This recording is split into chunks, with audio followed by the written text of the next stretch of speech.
So I thought we'd have a little look at Romeo and Juliet today, and the scene where Romeo and Juliet first meet and how Shakespeare is showing the true love between them. Okay, so they are obviously at the Capulets' ball. It's a masquerade ball, which means that their faces are disguised, and that is how Romeo and the other Montagues have managed to get into this party, because obviously, as we know, they are families that are at war with each other. So at this point, when they meet, they don't know at the moment that they are from the opposing families. They find out shortly after, but at this point, they don't realise that one's a Capulet and one's a Montague. So if we start here, if you have a look down here to here, it follows the conventions of a sonnet. So there are 14 lines, and they've got the rhyme and couplets at the end, and it follows the traditional Shakespearean sonnet. So a sonnet is normally a form of love poetry that is spoken by one character. So the fact that when they meet, they share this sonnet shows their instant connection. So even before we look at all the language that is in there, we know that structurally Shakespeare is showing us how in love they are. And the fact that they're sharing this sonnet, it's almost as if they're instantly one person straight away. So it just shows the kind of strength of their connection. If we have a look at some of the language that is spoken, Romeo calls Juliet this holy shrine, and she calls him a pilgrim. And we have lots of religious imagery. Let's turn it like that. Can you see that? Hopefully. Lots of religious imagery in this sonnet. We've got pray, and we've got saint and holy, pilgrims. So there's lots of words to do with religion.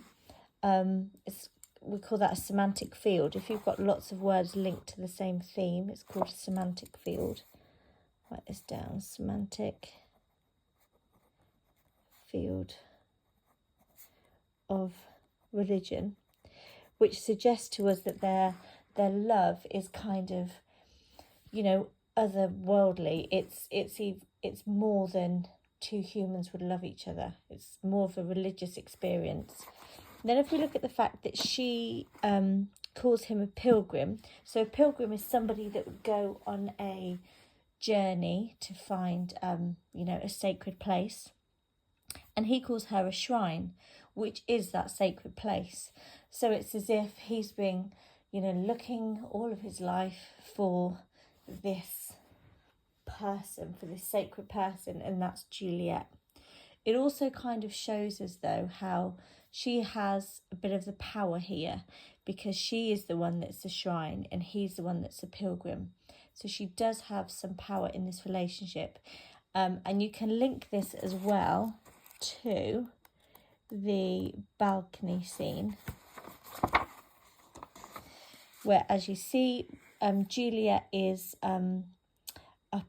she's in her house, and she comes out onto the balcony, and Romeo is down below. So physically, again, Shakespeare is showing that she does have some power. She is physically higher than he is in this scene.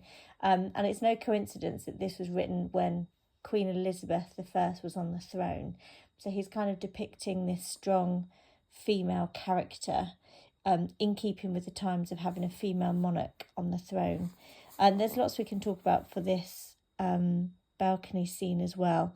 The fact that she's in this liminal space, so she's not quite in her house, but she's not quite outside of it either, because she's on the balcony, showing us that she's about to make that move to defy her parents and to go with Romeo, but she's still not quite there yet.